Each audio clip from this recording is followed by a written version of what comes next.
Hello, and welcome back to MoJo JoJo's Bizarre Adventure, the one and only Powerpuff Girls / JoJo's Bizarre Adventure recap and discussion podcast. We are almost at 70 episodes, so that's pretty cool. I'm Raven, my pronouns are they, them. I'm Alison, and my pronouns are she or her. This week we are discussing the JoJo's Stardust Crusaders episodes Darby the Gambler Part 2 and Hol Horse and Mondatta Part 1. Before we get into discussing the episodes, just a reminder to, if you haven't already, follow / subscribe to the podcast, depending on what platform you're listening to this on, and maybe leave us a comment and or a review if you haven't already. That could really help us get out there to reach more folks who might want to listen to the pod. And we also have another podcast, What We Pod in the Shadows, where we are discussing the sitcom What We Do in the Shadows, which is about a group of vampires that live in Staten Island, and all kinds of shenanigans ensue. Yeah. So if you'd like to hear about some vampires who are significantly less evil than Dio, that might be the pod for you. Alright, I'm going to start talking about Darby the Gambler Part 2. Jotaro asks Darby to shuffle the cards. Darby does so, and Jotaro asks him to draw a card but not show anyone. Jotaro correctly names the 6 of hearts, then rattles off a list of the next several cards. Avdol and Darby are astonished, and Jotaro says he used Star Platinum to memorize the whole deck. Darby is like, I can just shuffle them so you can't see them, and Jotaro's like, you fool, it's damn near impossible to cheat me with Star Platinum at my side. So then they get, a new deck that hasn't been opened yet. I think it was here. And Jotaro's like, everything looks normal here, but notes that there's one Joker, and I thought there were normally 2. So yeah, me too. Yeah. And then while they're looking at the deck, Darby is just seemingly absently flicking through the pages of a book without looking. However, apparently he can use touch to determine page or card numbers and plans to cheat that way. He wins a draw to deal the cards and tries to shuffle so Star Platinum can't see what he's doing. Jotaro cuts the deck and Darby starts to deal the cards when suddenly Star Platinum reaches out and breaks Darby's finger. Avdol's like, what the hell? But Jotaro points out to him that he was cheating by having the second card stick out so he could pick and choose what cards he got and which went to Jotaro. Darby's pissed, but fine, I'll accept my injury as payment.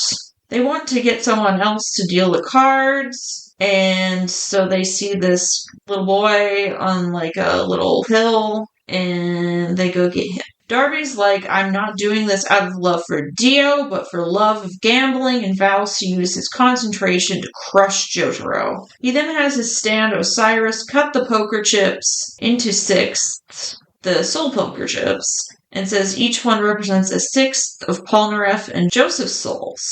He's like, you can just fold, but Jotaro insists upon betting his soul on the outcome. Darby also has white chips, which he declares are Jotaro's soul, and says if he gets all 6, then he'll take Jotaro. Darby bets a Polnareff. Apparently in poker, you get 5 cards and get to swap them. I don't know a lot about poker, so I apologize if my commentary on this is not 100% accurate.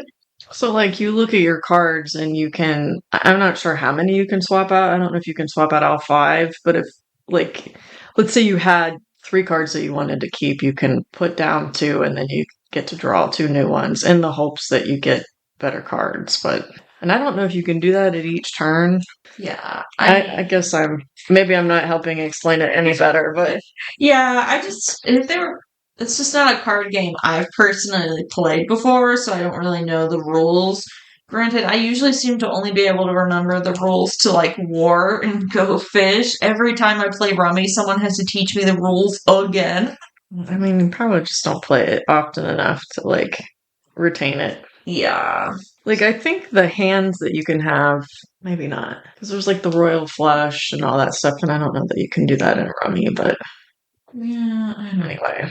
So then Darby raises, and Jotaro asks for 3 new cards. Avdol tells the young boy they asked to deal the cards not to worry, just to keep focus. Darby bets another Polnareff, and Avdol realizes that Jotaro will need to bet 3 chips a game to keep this up. Jotaro has 2 pair of 8s and 9s, but Darby gets 2 pair of queens and jacks. Avdol is horrified, but Jotaro blank-facedly continues, even though he's already lost half his soul. Darby says he wants 1 more card, and only needs, I think, 1 more king to swap out a 5.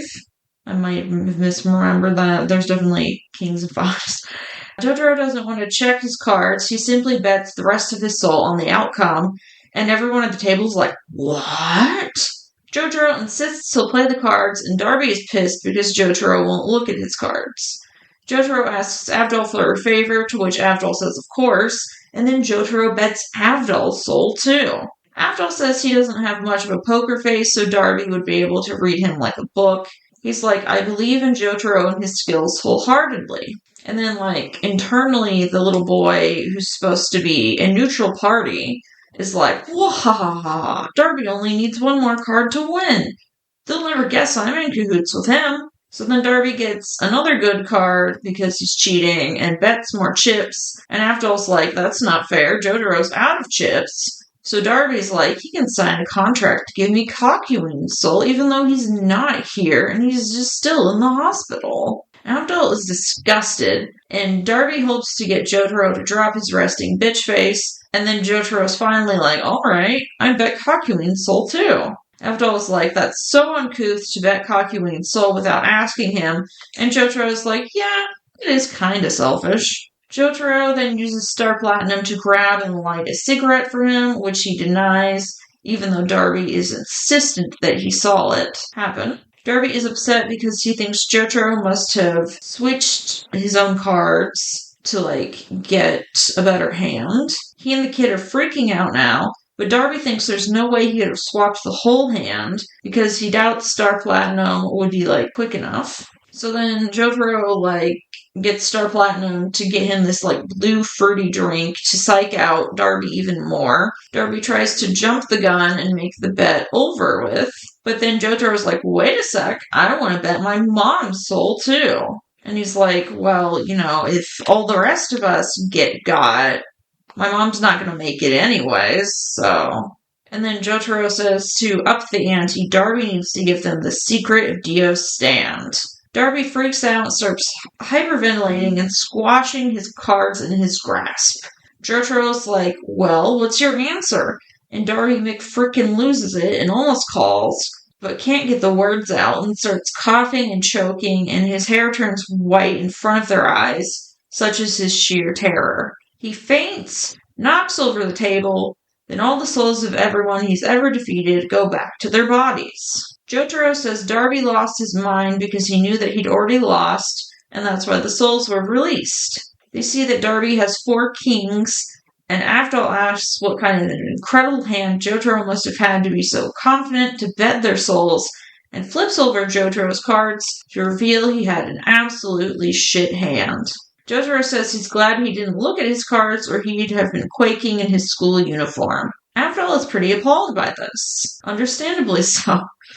Darby starts ranting about gambling, and they realize they can't get any info out of him now. And, the kid accomplice, books it out of there because he's so scared of them. And then they all walk away, including Joseph and Polnareff, who have their souls back. And Joseph. It's hard when there's so many Joes. Joseph remarks that he guesses they can't be the heroes in every episode. The day is saved, thanks to resting bitch face. Oh yeah, that was Darby Gambler Part 2. Okay, I again was we talked about Darby's stand, that he looks like a green handsome Squidward, and he's got suction cup hands or fingers. Yeah. And then I don't know if you said this, he isn't there because of Dio. He's there because he likes to gamble. Yeah. But it did seem like he did know Dio's secret. That's part of the reason why he kind of self-destructed. Yeah. Because he didn't want to give that information out because then Dio would probably kill him either way. Yeah, that was probably more like out of fear of Dio than loyalty to him. And then I don't know if you said it also, but everyone in view of that cafe was in his payroll. Yeah. His payroll. Yeah. I did forget to write including the child, which I know you kind of said that he was like a ringer or whatever. Yeah, he's just a accomplice. Because he kind of knew what was in Darby's hand already, so he was a little bit of a card shark himself. It kind of sounded like he knew he had the 4 kings, unless he was just peeking over his shoulder. I'm not totally sure, but I guess it was pretty impressive that Jotaro was able to keep his cool so well, but I do kind of wish he had actually fucking checked the cards to make sure that he wasn't doing an absolute royal screw up and betting on their souls on that. But I don't know. It's almost like some shit the Animaniacs would do, where they would just drive someone insane just by being themselves. Yeah, I mean, I think that was part of it. Is him not looking was just extra, like, I guess, reckless or whatever. Yeah. And made it so he was psyching out Darby even more. Yeah. I'm not sure why Darby didn't just go ahead and call it, because there's probably only 1 or 2 hands that could have beat him. Yeah, absolutely. I'm not sure what they would be. They might have said it in the show. They did. I just didn't remember them. But it was probably, it's like, with him not even, like, the chances of him on the first draw or whatever. Hand. What do they call it when they when they deal it? Yeah, the first deal that he would have had something better than the 4 kings. Without him, trading out cards and getting something better is just like, I mean, I'm sure it does happen, but it's probably like lottery odds, like 1 in a million. Yeah. Yeah, I didn't really like him betting other people's souls. Yeah. Like, the one about his mom did sort of make sense, but then that's after he already, like, bet Cockewing. Yeah. Yeah. And I'm not totally sure why Abdul was, like, super sure of Jotaro's abilities, because they don't really know each other that well. Yeah. I can see if it had been Gramps. Yeah, because they seem like they know each other pretty well. Yeah, this scheme does seem like some shit that Joseph would do, though, also. Like, try to, like, I know he'd probably know he had a shitty hand already, though, because that's just how Joseph is. But, like, he would do the psyching him out shit. I'm just thinking, with him being, like, an expert gambler, that he had to have come across other people that were good at bluffing or whatever. And I'm just not sure I buy him freaking out that much. And, like, Jotaro is just, like, he's supposed to still be, like... Yeah. I'm not even sure he's an adult. No, he's 17. So him being... I'm like, have you met a 17-year-old? They're not very scary. I get him being, like, I don't know, ill-tempered or surly because he's a teenager, but I'm not getting him having these, like, nerves of steel. Like, where did it come from? Yeah. Like, he grew up with his mom, like, babying him practically. Yeah. So it's not like he, like, had a hard life or whatever and needed to have those skills. So I'm just... Yeah. I just don't totally understand that part. Then his dad's, like, a touring musician, so he probably, between that and, like, whatever money Holly probably got from, like, inheritance, not that, like, Joseph is dead or anything, because he's not venture with us, but, like, he probably had a pretty cushy life with all that cash. Too. Yeah. I mean, their house was, like, I think it was big, but it wasn't tall or something. Yeah. But, I don't know. I did kind of like Star Platinum, like, bringing him the cigarette and the fancy drink. Yeah. That part was pretty funny. That was pretty great. Yeah, it's also some shit I could see Joseph doing. If his stand worked like Star Platinum anyways. And then I'm not sure, like, it's like just Iggy's just there when they need Iggy or whatever. Like, he just wasn't even there for, like, any of this. So, I don't know. He didn't bet Iggy's soul either. I mean, maybe he couldn't do animals, but I don't know. Yeah. We didn't get to that, so. It would have been funny, though. I feel like Iggy probably would have murdered him for betting his soul. He would have done what he does to Polnareff all the time. Peed on his face. farted in his face. Yeah. It's like, I'm gonna chew up your hair or your hat or whatever, and I'm gonna fart in your face. How dare you bet my soul? Pee on his shoe or something. Yeah. I wouldn't put it past him to, like, pee while he was chewing on someone's hair, though. Like, I'm gonna piss down your shirt. I guess you did say something like Darby was going on about gambling at the end. He was trying to get him to play another game, like Mahjong or backgammon or something. Yeah.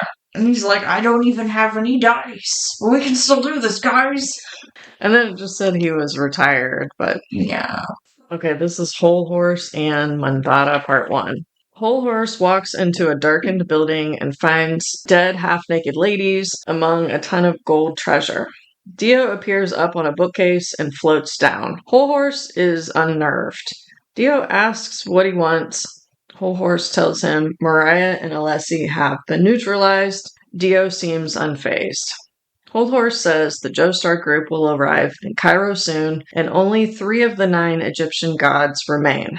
Dio wants to know what Hol Horse is going to do about it, as he has let Dio down twice. Hol Horse sweats and pants as Dio comes closer. Dio says the left side of his body is weak and not immortal, and therefore he can't face the Joestar group. So he, proved this by, putting out cigarettes on a finger on each hand and, how quickly the burn healed. I think that alone would have scared Hol Horse, but then he did, pull the lit cigarette right out of his mouth, too. And then I swear, in the next, couple of frames, and he has another cigarette again. So I'm like, he's not...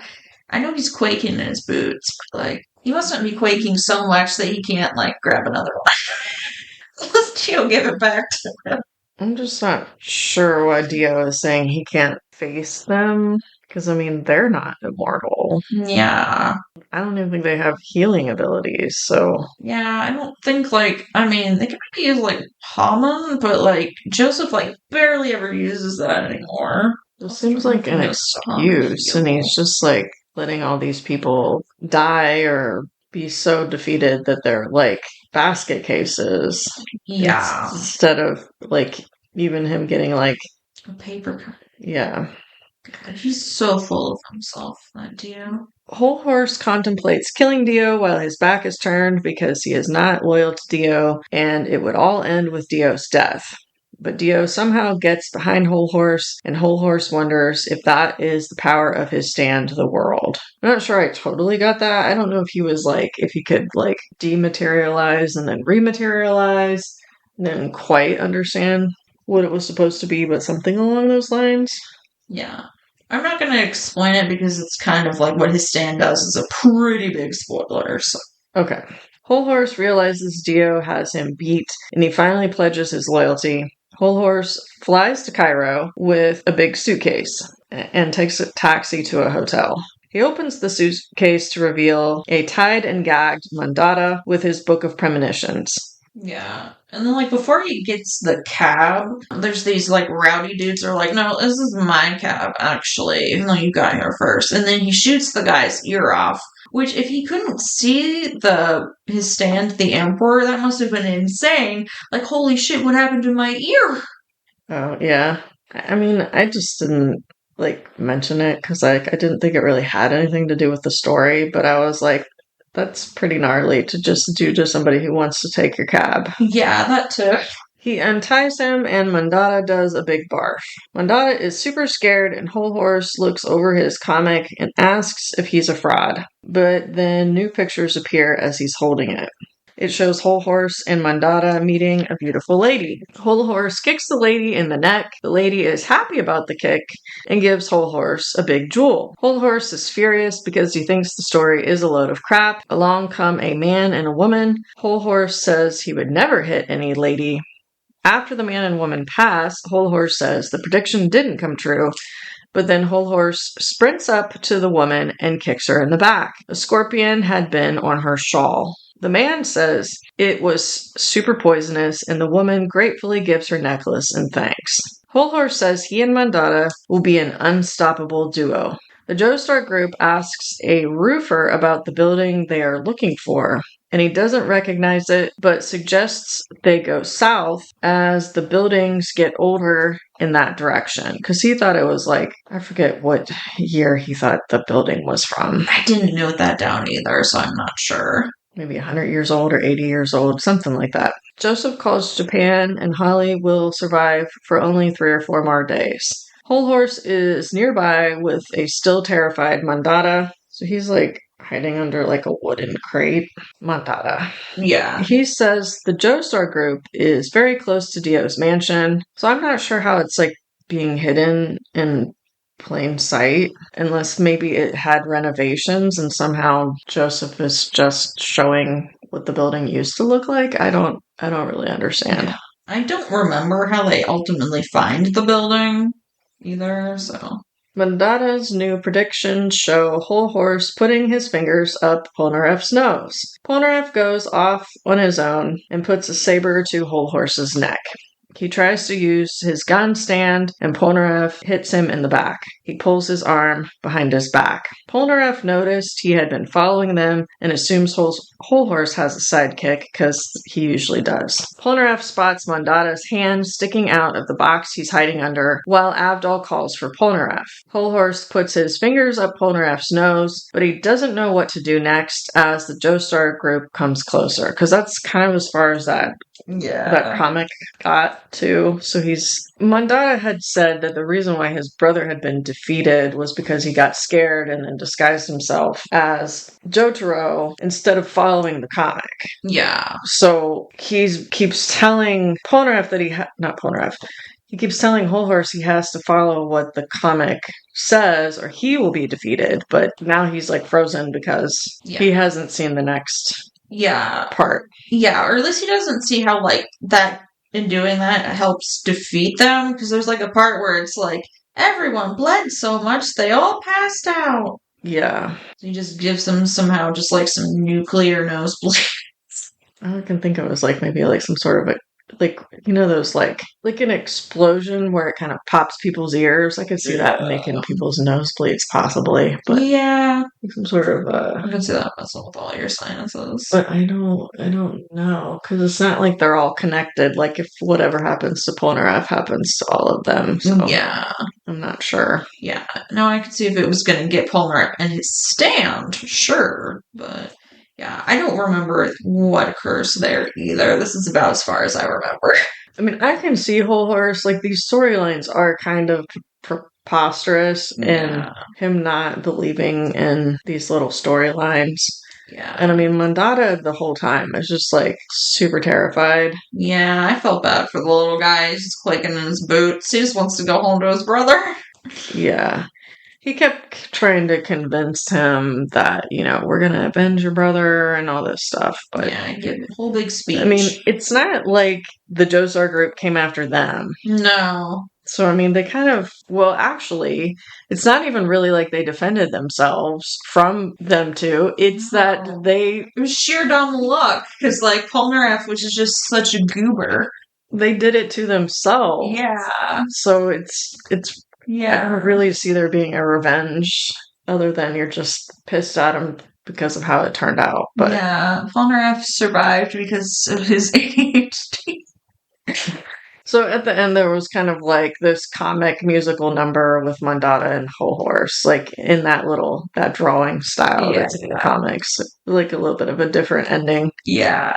I just like how Hol Horse is in that style, because it's just like his eyes are peeking out of his cowboy hat, like the cowboy hat is part of his head. Yeah. It's like a snail or something.